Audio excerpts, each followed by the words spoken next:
May 4 pang arrest warrant mula sa ICC ang lalabas anumang araw mula ngayon.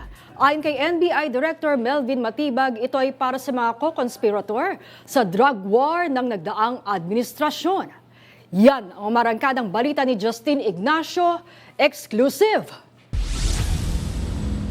Parang 4 nga yata yan. 2 to 4 yata. Anytime soon. Habang patuloy ang paghahanap sa pugante na si Senator Ronald Bato de la Rosa, ibinunyag ng National Bureau of Investigation na may 4 na co-conspirators pa ang mai-issuehan ng ICC warrant. Ito ang kinumpirma ni NBI Director Attorney Melvin Matibag sa eksklusibong panayam ng PRTV News.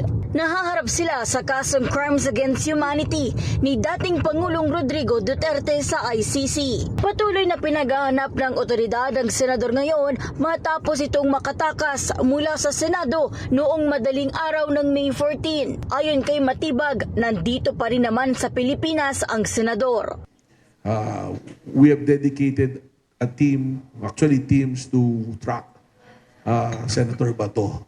Kung saan po siya actually ang ginawa namin, backtrack namin from the time that he disappeared sa Senado noong early morning of May 14. Sa isang pulong balitaan sa Quezon City nito lamang Sabado, ibinahagi ni Matibag na major concern nila sa paghahanap kay De La Rosa ang pagiging dating hepe niya ng Philippine National Police. He knows how the law enforcement officers behave, kung paano siya itatrack or hahanapin. So, ang sa akin lang naman dito, eventually, the law will catch up with you and the law enforcers will get you kung saan ka man naroroon. Pagdating sa 4 alas, binatikos niya ang konsepto ng protective custody ng Senado kay De La Rosa. Nagpapasalamat naman ako kasi consistent doon sa sinabi ng NBI. Correct. At lalaking usapan namin ni Senator Alan Peter Cayetano. Hindi kami Wala pa. Hindi kami papasok sa grounds ng Senate. Usapang Ito naman lalaki. nangyayari. Usapang lalaki. At nasira lang doon sa usapang lalaki, dapat protective custody. Akala ko, Pagkakailangan na si Senator Bato, sila ang... Pero Paliwanag pa ni Matibag, yan mismo ang sinabi ni Senate President Alan Peter Cayetano sa kanya noong nag-usap sila noong May 11. Pero taliwas sa usapan ang nangyari. So, ang nangyari, ganun, protective custody, bago na yung definition. Hindi pwedeng hulihin, pero pwedeng patakasin.